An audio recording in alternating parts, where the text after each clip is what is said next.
आज के इस गंभीर मुद्दे पर अपने विचार व्यक्त करने के लिए अतिथि वक्ता के रूप में मौजूद हैं Shrimati Monika Arora.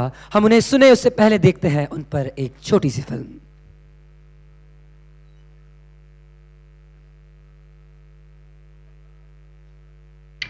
Monica Arora is an advocate practicing in the Supreme Court of India and other courts in Delhi, an advocate with zeal and passion, dedication and commitment. She has emerged as one of the leading exponents in the field of public interest litigations, that is litigations for the welfare of the society and people. Monica Arora did her graduation from Hindu College, Delhi University. Post-graduation including Masters of Arts and Masters of Philosophy and Law from Delhi University. A meritorious student, throughout her career, she won many awards and scholarship during her student life, including Junior Research Fellowship and Shastri Indo-Canadian Scholarship for doing research abroad in the University of Waterloo, Ontario, Canada. Known for her oratory, Monica Arora had the opportunity of traveling throughout India and addressing thousands of students in various universities and on various issues. और आपकी तालियों के साथ podium की ओर अग्रसर हो रही हैं श्रीमती मोनिका अरोरा, जनहित याचिकाओं के जरिए समाज सुधार के लिए कार्य करने वाली सुप्रीम कोर्ट की सीनियर एडवोकेट श्रीमती मोनिका अरोरा।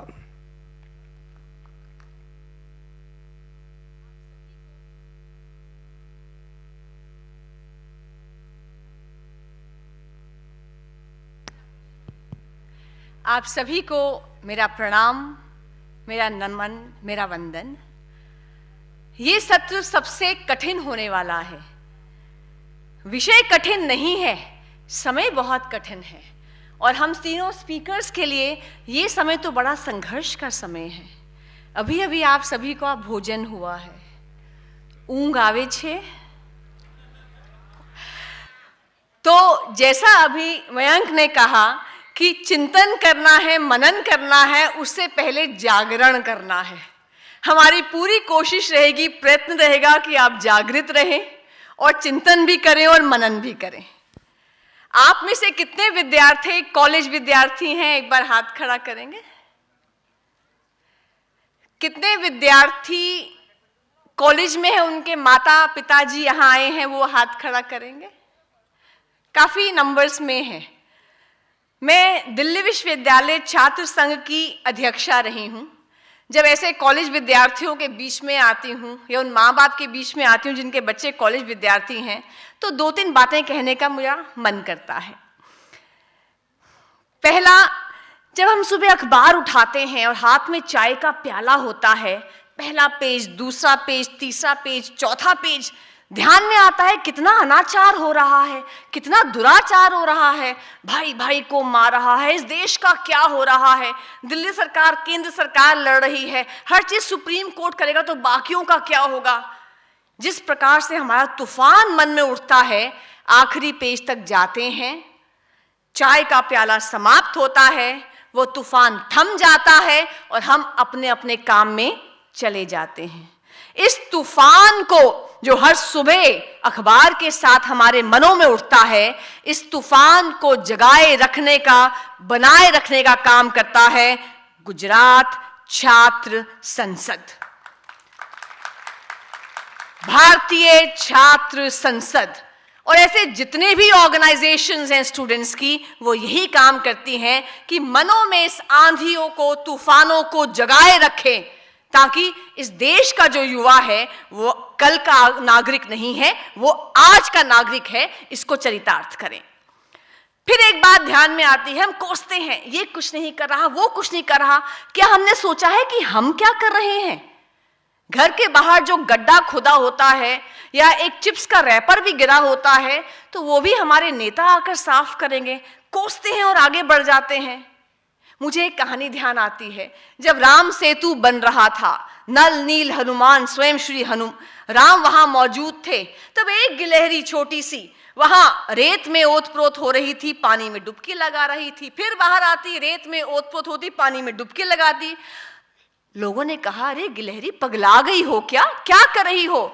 उसने कहा, यहां तो स्वयं नल नील हैं, हनुमान हैं, श्री राम हैं, मुझ गिलहरी की क्या बिसात, मैं तो केवल अपना गिलहरी प्रयास कर रही हूं।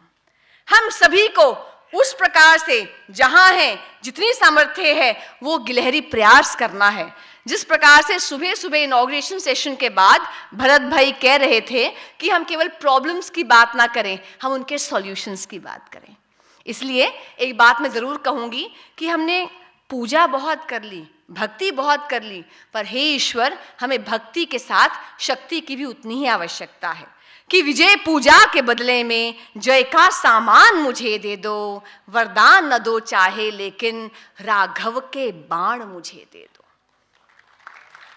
और फिर इस अनाचार दुराचार के बाद कि किस रावण की भुजा उखाड़ूं, किस लंका में आग लगाऊं, जन जन रावण घर घर लंका, इतने राम कहां से लाऊं। तो इस युवान को राममय बनाने का काम गुजरात छात्र संसद कर रही है। मेरा साधुवाद उनको, मेरा नमन उनको। मैं 2-3 प्रश्न पूछना चाहूंगी ताकि आप जागृत अवस्था में रहें। पहला जो नाम मेरे ध्यान में आता है, रणछोड़ दास श्यामल दास छांछड़। कुछ याद आया? 3 इडियट्स। क्या था उसमें? Love what you do and do what you love, never be stressed, live life cheerfully. कि क्या था? बंदे काबिल बनो, कामयाबी झक मारकर तुम्हारे पीछे आएगी। उसके बाद, इस पिक्चर के बाद, मुझे लगता है यहाँ बैठे बहुत से माता पिताओं ने बच्चों को कहना बंद कर दिया, तुम डॉक्टर बनो, तुम इंजीनियर बनो, और कहा बेटा जो इच्छा हो वो बनो, जिसमें प्रसन्नता मिले वो बनो। तुम म्यूजिशियन बन सकते हो, वाइल्ड लाइफ फोटोग्राफर बन सकते हो, तुम पेंटर बन सकते हो। ये एक पिक्चर से जो हमारे मनों को धक्का लगा, हमारे मन में परिवर्तन आया, हमारे परिवारों में परिवर्तन आया, इससे समाज में परिवर्तन आया। तो निश्चित जो एंटरटेनमेंट है वो निश्चित सामाजिक परिवर्तन लाती है। दूसरा उदाहरण, ईशान नंदकिशोर अवस्थी। कुछ याद आया? तारे ज़मीं पर। ये क्या पिक्चर थी? एक बच्चा डिसलेक्सिया का शिकार, साधारण शब्द नहीं पढ़ सकता था, हर एग्जाम में फेल होता, अध्यापकों की डांट खाता, बच्चे अपमानित करते, बाहर खड़ा करते, डिप्रेस्ड हुआ, कुंठित हुआ। एक टीचर मिला, नाम निकुंभ सर। वो एक टीचर मिला, उसने उसकी अंदरूनी प्रतिभा को जाना, उसको आगे बढ़ाया, उसके उदारपन से, सहजता से, उसके प्रेम से वो बच्चा आगे बढ़ा और अपने स्कूल का उसने नाम रोशन किया। मुझे लगता है, मैं अगर स्वयं भी कहूँ, और यहाँ जो लोग बैठे हैं, हमारे परिवारों में कितने ऐसे बच्चे होते हैं ईशान नंदकिशोर अवस्थी जैसे, शायद डिसलेक्सिया ना भी हो, उनका पढ़ने में मन नहीं लगता, उनको लगता है कि हम पढ़ाई के लिए नहीं बने, हम कुछ और करना चाहते हैं। और किस प्रकार से 2 बच्चों में हम लोग कंपेयर करते हैं। देख छोटे को, वो लॉन टेनिस में अच्छा है, देख छोटे को बैडमिंटन में अच्छा है, तू क्या कर रहा है, तू हमारा नाम डुबोएगा, बड़ा होकर कुछ नहीं कर पाएगा। ये जो लगातार हम कोसते थे अपने बच्चों को, ये जब पिक्चर आई तो शायद हम सब लोगों को धक्का लगा, हमारे मन में बदलाव हुआ, हमारे परिवारों में बदलाव हुआ और समाज में कहीं ना कहीं इसका असर हुआ। तीसरा नाम, स्टीव जॉब्स। इसका नाम किसने सुना है? कौन है Steve jobs? Dancer, musician, Apple company का को-फाउंडर, जिस कंपनी ने आईफोन बनाया। आपने इसकी एक बहुत ही फेमस स्पीच है, नहीं सुनी, नहीं देखी तो देखो, YouTube पर आती है। इसने 2005 में स्पीच दी थी स्टैनफोर्ड यूनिवर्सिटी में। कितने लोगों ने सुनी है वो स्पीच? इतने लोगों ने सुनी है वो स्पीच। कैसे? सोशल मीडिया, YouTube पर। इस स्पीच ने पूरे दुनिया में लाखों लोगों को इंस्पायर किया है। ये स्पीच उसने एक जगह दी थी, शायद 7 या 8 मिनट की स्पीच है, इतनी स्पीच है, लेकिन इसने ऐसा इंस्पायर किया यूथ ऑफ द वर्ल्ड को कि हर कंट्री में लोगों ने सुनी है। ये 3 कहानियां बताता है। ये कहता है कि मैं ऐसा नहीं था, जब मैं पैदा हुआ तो I was born to an unwed mother.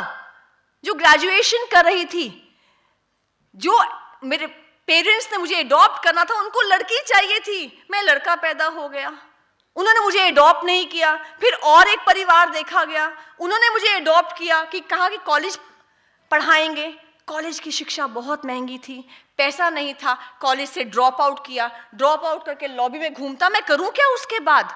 Calligraphy join की, कैलीग्राफी ज्वाइन की। It was a useless subject, पर उसका इंटरेस्ट था, करता गया और उसके बाद 10 साल बाद जब मैकिन्टॉश कंप्यूटर लॉन्च हुआ, उसमें कैलीग्राफी की सुंदर लिपि आई और दुनिया भर के कंप्यूटर कंपनीज ने उसको कॉपी किया।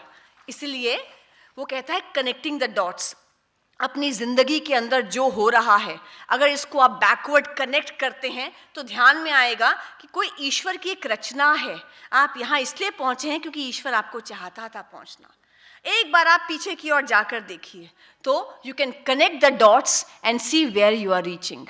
उसकी दूसरी story, do what you love, उसको एप्पल कंपनी से बाहर फेंक दिया गया। जो एक सक्सेसफुल बिजनेसमैन का भार था, वो उसके ऊपर से हट गया और एंटरप्रेन्योरशिप की लाइटनेस आ गई। उसने पिक्सर कंपनी और नेक्स्ट कंपनी लॉन्च की, उसको एप्पल ने खरीद लिया और वो वापस एप्पल में आ गया। यानी कंपनी थी कि नहीं थी, ऑफिस था का नहीं था, स्टाफ था का नहीं था, लेकिन he did what he loved. इसलिए आप लोगों से भी जो अच्छा लगे वो करो, जहां अच्छा लगे वहां जाओ, उसी में आप लोग आगे बढ़ोगे। तीसरी जो इंस्पिरेशनल स्टोरी पूरे वर्ल्ड में यूथ को इंस्पायर की, live as if this is the last day of your life. ऐसा सोचो आखिरी दिन है, क्या साथी से लड़ोगे, क्या माँ बाप से लड़ोगे, क्या भाई बहनों से लड़ोगे? जो करना चाहते हो उसको कर लो। तो इस प्रकार की जो कहानियां आ रही हैं, जो यूथ को इंस्पायर कर रही हैं, कहाँ से आ रही हैं? कहीं ना कहीं यूट्यूब, कहीं ना कहीं फेसबुक, कहीं ना कहीं सोशल मीडिया, कहीं ना कहीं टेलीविजन और मूवीज जबरदस्त चेंज ला रहे हैं, बदलाव ला रहे हैं, जो शायद हमारी जनरेशन कम समझेगी, आपकी जनरेशन ज्यादा समझेगी। 16 दिसंबर 2012 क्या हुआ था? 16 दिसंबर 2012 क्या हुआ था? निर्भया कांड। जब निर्भया का कांड हुआ, उसके बाद दिल्ली में ही क्या, पूरे भारतवर्ष में आक्रोश की लहर थी।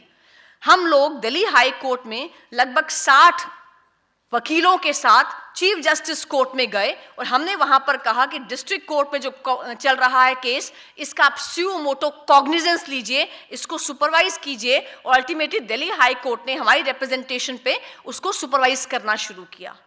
लेकिन यहाँ जो आंदोलन में लोग इकट्ठे हो रहे थे, जो लाठी खा रहे थे, जो आंसू गैस के गोले खा रहे थे, जो पानी की बौछारें सह रहे थे, वो इकट्ठे कैसे हुए? फेसबुक पेजेस बने थे। ध्यान है आप लोगों को क्या? ट्विटर, फेसबुक पेजेस बने और करते करते कहाँ मिलना है, कितने बजे मिलना है, कितने लोगों को होना है, हम करेंगे क्या, पूरा एजेंडा डिस्कस होता था। सोशल मीडिया ने, मैं ये नहीं कहूंगी कि इस एजिटेशन को बनाया, एजिटेशन तो जन आंदोलन था, लेकिन इसको और हवा दी, इसको और संगठित किया। उसके बाद जो बड़े लोग बैठे उनको ध्यान होगा, रामायण सीरियल आता था, रामानंद सागर का, सड़कें खाली हो जाती थी। हम 8वीं 9वीं में पढ़ते थे, हमारे पिताजी का आदेश होता था कोई काम नहीं होगा, 5 मिनट पहले हाथ जोड़कर बैठ जाना है। हम लोग टीवी के आगे बैठ जाते थे, सीरियल आता था, सड़कें सूनी, शटर डाउन, ऐसा लगता था पूरे हिंदुस्तान में और कुछ नहीं हो रहा, केवल रामायण चल रही है उस समय। मुझे ध्यान है मेरी बुआ जी तो 10 मिनट पहले ही आरती की थाली लेकर और सिर पर घूंघट करके वो टीवी की आरती उतारती थी। और कहते हैं, मेरे पास फैक्ट्स नहीं है, कहते हैं कि उन दिनों क्राइम रेट भी कम हो गया था। एंटरटेनमेंट का सोसाइटी पे इतना बड़ा असर।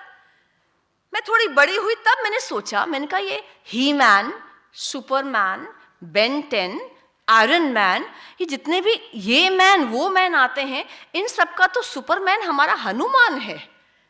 क्या इस पे बच्चों के लिए ऐसे सीरियल्स नहीं बन सकते क्या? पिछले 8-10 साल से हम लोग देख रहे हैं कि कितने सीरियल्स इन पर बने हैं। आपने देखा है हनुमान जी पर, उसके बाद किस पे, आई लव गणेशा, गणेश जी पर, रामायण महाभारत के ऐसे कॉमिक कैरेक्टर्स करके, छोटा भीम, ये सीरियल्स बन रहे हैं। मैं आश्चर्यचकित हो गई जब हमारी 8 साल की भांजी ने मुझे कहा, कृष्ण के शंख का नाम पांजन्य था ना। मुझे लगा आपको कैसे पता? वो मैंने उसमें सीरियल में देखा था। या राणा प्रताप या झांसी की रानी, ऐसे सीरियल्स आ रहे हैं, कहीं ना कहीं एक इम्पैक्ट छोड़ रहे हैं ये। और मजा तो तब आया जब 2 दिन पहले व्हाट्सएप पे ऑस्ट्रेलिया से 6 साल की भांजी का व्हाट्सएप आया, हनुमान जी सूरज को इंडिया से ले लो, बहुत गर्मी हो रही है, ऑस्ट्रेलिया में छोड़ दो, फिर समय आ गया है सूरज को दोबारा निगलने का। उसको मालूम है कि हनुमान जी ने सूरज को निगला था, जो कहीं ना कहीं हम भूल जाते हैं। तो जहां हमें संस्कार विद्यालयों से नहीं मिल रहे हैं, जहां हमें संस्कार कहीं ना कहीं घरों से भी नहीं मिल पा रहे हैं, क्योंकि माँ बाप दोनों व्यस्त हैं, कहीं ना कहीं, मैं पूरे मीडिया की बात नहीं करी, पर इन सीरियल से हमें अपने इतिहास का मालूम चल रहा है। किताबों में इतिहास नहीं पढ़ाया जाता। आप अगर किताबें देखेंगी, हमारे पास केस आया ICSE बोर्ड, NCERT बोर्ड में ये पढ़ाया जा रहा था, लाला लाजपत राय, लोकमान्य तिलक, भगत सिंह, दे वर टेररिस्ट्स। मालूम होगा आपको, आपने देखा होगा किताबों में। हमने केस फाइल किया और जज से पूछा कि are there 2 kinds of terrorist, good terrorist and bad terrorist. जज को समझ आई, जज ने कहा टेररिस्ट नहीं लिखा जाएगा, फ्रीडम फाइटर्स लिखा जाएगा। ऐसे बदलाव आया। ये तो विद्यालय की बात है। कॉलेज के छात्रों, दिल्ली यूनिवर्सिटी में 2nd ईयर BA पास कोर्स में पढ़ाया जा रहा था A.K. रामानुजन का आर्टिकल 300 रामायणास, और उसमें पढ़ाया जा रहा था रावण की चीख से सीता पैदा हुई। मैं 2 साल पहले की बात कर रही हूं। रावण का 8 माह का गर्भ ठहर गया, उसको बाहर जाने में शर्म आती थी। 8वें महीने में छींक आई और छींक से नासिका से सीता पैदा हो गई। दिल्ली यूनिवर्सिटी सिलेबस में ये पढ़ाया जा रहा था A.K. रामानुजन का आर्टिकल। आपने टेलीविजन में देखा होगा, ये कई डिबेट्स का टॉपिक रहा। ये पढ़ाया जा रहा था हनुमान एक कामुक व्यक्ति था जो लंका के शयन कक्षों में रात को विचरता था। सीता और लक्ष्मण जी के अनैतिक संबंध थे। ये जब पढ़ा तो ध्यान आया, संस्कार कहां से आएंगे? कौन संस्कार देगा? क्या पढ़ाई संस्कार दे रही है? आज जो विषय आया था कि क्यों नहीं हमें सब पढ़ाया जाता, हमें अपने धर्म के बारे में नहीं पता, कौन संस्कार देगा हमें? केस फाइल हुआ, हाई कोर्ट कहती है we will not touch this case, we have no jurisdiction. Supreme court में केस फाइल हुआ, सुप्रीम कोर्ट से जाकर हमें इसमें रेमेडी मिली। इस कोर्स को 2 साल पहले हटा दिया गया कोर्स मटेरियल से। इससे ऊपर की पढ़ाई लीजिए, हायर और कॉलेज के बाद पोस्ट ग्रेजुएट लेवल की, वेंडी डॉनिगर की किताब, ये सब आपने टीवी चैनल्स पे डिबेट्स में देखे होंगे, ये सब हमारे केसेस हैं। वेंडी डॉनिगर की किताब आई, हिंदूज एंड ऑल्टरनेटिव हिस्ट्री, जिसे पढ़ाया जा रहा था। Mahatma Gandhi and Vivekananda were asked, what will you have in dinner? They said, serve us beef. अगला पढ़ाया जा रहा था, Mangal Pandey used to consume opium and ganja. तीसरा पढ़ाया जा रहा था, झांसी की Rani was loyal to the British. ये सब किताबों में पढ़ाया जा रहा था। पेंगुइन पब्लिशर के खिलाफ 4 साल तक केस चला। अल्टीमेटली वो हाथ जोड़कर आ गए कि हम कॉम्प्रोमाइज करना चाहते हैं, क्योंकि वेंडी को समन्स हो गए थे वहां पर शिकागो में, वेंडी डॉनिगर को। तो कहते हैं हम माफी मांगना चाहते हैं, हम कॉम्प्रोमाइज करना चाहते हैं। कॉम्प्रोमाइज हुई और पेंगुइन ने कहा हम जितनी भी किताबें हिंदुस्तान में उनको पल्प कर देंगे, खत्म कर देंगे, और आगे से इस किताब को हिंदुस्तान में नहीं छापेंगे। इसलिए मैं 2 बातें कही, जहां है जितना सामर्थ्य है उतना तो करें, कोसने से क्या होगा, जितना कर सकते हैं करें। और दूसरा, संस्कार कहीं ना कहीं हमारे एजुकेशन सिस्टम से नहीं मिल रहे। तो वहाँ जब एंटरटेनमेंट में, वहाँ जब सीरियल्स में हम छोटा भीम देखते हैं, हम झांसी की रानी देखते हैं, हम राणा प्रताप देखते हैं, ऐसे सीरियल्स देखते हैं, बच्चों को कुछ तो मालूम चलता है भारत के इतिहास का। यहाँ से बदलाव की शुरुआत होती है। 2 अंतिम बातें। जॉइंट फैमिली की पॉलिटिक्स कहीं देखनी हो तो हिंदुस्तान के सीरियल से ज्यादा अच्छा कुछ नहीं हो सकता। नया फैशन कौन सा आया है, नए कपड़े कौन से आए हैं, और इतना सज धज के भी कोई कैसे घर के काम कर लेते हैं देखने हो, तो हिंदुस्तान के सीरियल से अच्छा कुछ नहीं हो सकता। हिंदुस्तान के सीरियल्स में दिखाया जा रहा है कि लेडीज हैं, जेंट्स हैं, सब पी रहे हैं, सिगरेट पी रहे हैं, शराब पी रहे हैं, और आपस के अलावा सब जगह प्यार बट रहा है। और इसका जो असर हुआ, कितना नेगेटिव असर हुआ, वो वकील साहब यहाँ बैठे हैं, मैं खुद खड़ी हूँ, लॉयर्स से पूछिए। मेरे पास 2 साल पहले एक केस आया, हाथ में लड़की का बहुत बड़ा चूड़ा पहना हुआ था, बहुत ही बड़ा चूड़ा, और लड़का लड़की दोनों आए।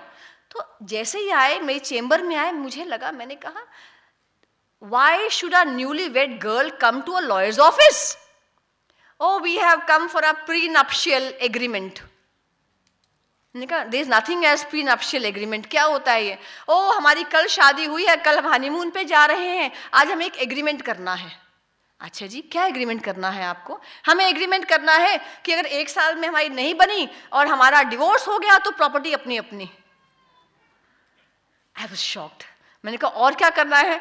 ऐसा है, पहले तो बच्चा होगा नहीं, क्योंकि हम बच्चा चाहते नहीं। अगर बच्चा हो गया तो माँ के पास रहेगा, पिता को विजिटेशन राइट्स भी नहीं दी जाएगी। ये दूसरा एग्रीमेंट। और तीसरी उसमें थी, क्लॉज था कि हमारे माँ बाप का हमारी जिंदगी में कोई इंटरफेरेंस नहीं होगा। तो मुझे लगा, तुम कर क्या रहे हो?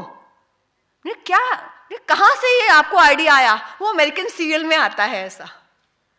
क्या आता है? वहां शादी हुई, 1 साल के अंदर डिवोर्स हुआ, प्रीनप्शियल एग्रीमेंट था, इसलिए कहीं कोई दिक्कत नहीं हुई, आराम से डाइवोर्स हो गया। हमारे यहाँ तो 7 जन्मों का सौदा है। वो अलग बात है कि बीवी कहती है 7वां जन्म यही है, पर 7 जन्मों का सौदा है ये तो। पर आप देखिए, एंटरटेनमेंट के नाम पर जो हो रहा है, उसका समाज पे कितना घातक परिणाम हो रहा है। दूसरा केस, अभी 6 महीने पहले बहू ने इल्जाम लगाया फादर इन लॉ के ऊपर कि इन्होंने रेप करने की कोशिश की है। मेरे जज ने कहा कि मेरी चेंबर में मीडिएशन होगी। बुलाया गया, दोनों परिवारों को, आकर बैठे दोनों परिवार, बातचीत हुई। पिताजी, ससुर जी पहले बैठे हुए थे, लड़की आई, उससे ससुर जी के पाँव छुए, नमस्कार करके बैठ गई। मैंने उससे कहा कि इतने बुरे व्यक्ति तो पाँव क्यों छू रही है? नहीं, ये बुरे व्यक्ति नहीं हैं, ये अकेले हैं जिन्होंने मुझे बेटी से ज़्यादा प्यार दिया है ससुराल में। तो इल्ज़ाम क्यों? वो तो कोर्ट की बातें, वो तो होता रहता है। किसने कहा ऐसे इल्ज़ाम लगाने के लिए? वो तो मुझे पता भी है, लॉयर भी कहता है, साथ में मैंने सीरियल्स में देखा है। I was shocked, literally shocked. और तीसरा, जो 3 महीने पहले की बात है, प्रॉपर्टी डिस्प्यूट भाइयों में। भाभी जिन्होंने देवर को बचपन से पाल कर बड़ा किया, उस भाभी ने कपड़े फाड़े और देवर के खिलाफ इल्जाम लगाया आउटरेजिंग ऑफ मॉडेस्टी का। वो देवर 7 दिन तक भटकता रहा, अल्टीमेटली उसकी एंटिसिपेटरी बेल हो गई, वो भी कॉम्प्रोमाइज हुआ, उसके बाद बेल हुई। और क्यों? सीरियल्स में देखते हैं हम। यार, इतना बुरा परिणाम समाज पर, क्योंकि एक वकील के पास कोई खुश व्यक्ति नहीं आता कि आज जन्मदिन है, वकील के पास चलते हैं, शादी का अवसर है, वकील के पास चलते हैं। यहाँ जो चारों ओर से लुटा पुटा दुखी व्यक्ति होता है, जिसके पास कुछ नहीं बचता, वो वकील के पास आता है। तो हम तो केवल समाज का दुख देखते हैं, और दुख का सोर्स क्या है वो देखते हैं। कहीं ना कहीं एंटरटेनमेंट, सोशल मीडिया, और मीडिया उसके लिए रिस्पॉन्सिबल रहता है। एक आखिरी बात कहना चाहूँगी, समाज पर कैसा असर होता है, कितनी बार देखा जाता है। मैं तो सभी अमिताभ बच्चन की पिक्चरों में देखती हूँ। आप 1950 ऑनवर्ड्स की मूवीज़ देखिए, यहाँ बड़े लोग बैठे हैं, बता पाएंगे। एक हिंदू पंडित को, भगवे वस्त्र धारण के व्यक्ति को एक ठग, एक बेईमान, एक मूर्ख, एक ढोंगी दिखाया जाता है। पठान को एक सच्चा दोस्त दिखाया जाता है, और ईसाई को ऐसा व्यक्ति जो सिंपल से कपड़े पहन के जितने भी दुखी आत्माएं हैं, जितने भी छूटे हुए बच्चे हैं, उन सबको गोद लेता है। हम यही सब देखते हुए, हम क्या, हमारे माँ बाप यही सब देखते हुए बड़े हुए हैं, और अब जहन में आ गया है जो भगवा पहनेगा वो ढोंगी ही होगा। हमारे कजन के दोस्त ने पिक्चर बनानी थी, ये मैं आपसे पहली बार शेयर करूंगी। 2 महीने पहले की बात है। फाइनेंसर्स के पास गए, वो कहते हैं भैया 2-3 ऐसे गाने डाल दो, या अली या मौला, तो हम फाइनेंस कर देंगे। ये सच्ची घटना है। उसने मना किया और आज वो फिल्म इंडस्ट्री से ही बाहर है। तो इसलिए कहीं ना कहीं एंटरटेनमेंट का जबरदस्त प्रभाव पड़ता है आपके समाज के ऊपर, समाज की सोच के ऊपर और दृष्टिकोण के ऊपर। इसलिए कोशिश करें हम, घर में मैडोना, घर में माइकल जैक्सन, घर में अमेरिकन सीयर्स देखेंगे तो बच्चा भगत सिंह या श्री राम तो पैदा नहीं होगा, हनुमान चालीसा का पाठ भी नहीं करेगा। इसलिए जहां है, जितनी सामर्थ्य है, जितना बुरा रोक सकते हैं उसको रोक दें। तो दोनों बातें, सामर्थ्य के अनुसार कार्य करें, केवल समस्याओं को ना गिनाएं, और दूसरा एंटरटेनमेंट में कितना लेना है और क्या लिखना है, कितना लेना है, ग्रहण करना है, वो भी देखें, केवल अपने लिए नहीं, अपने परिवार के लिए भी। अंत में यही कह के अपनी बात समाप्त करूंगी कि आज मैंने सूर्य से बस जरा यूं ही कहा, आपके साम्राज्य में इतना अंधेरा क्यों रहा, तमा के वो दहाड़ा, मैं अकेला क्या करूं, तुम बेफिक्रों के लिए मैं भला कब तक लड़ूं, आकाश की आराधना के चक्करों में मत पड़ो, संग्राम यह घनघोर है, कुछ मैं लड़ूं कुछ तुम लड़ो। जय हिंद, जय भारत। बहुत बहुत धन्यवाद मोनिका जी। और इसी के साथ हम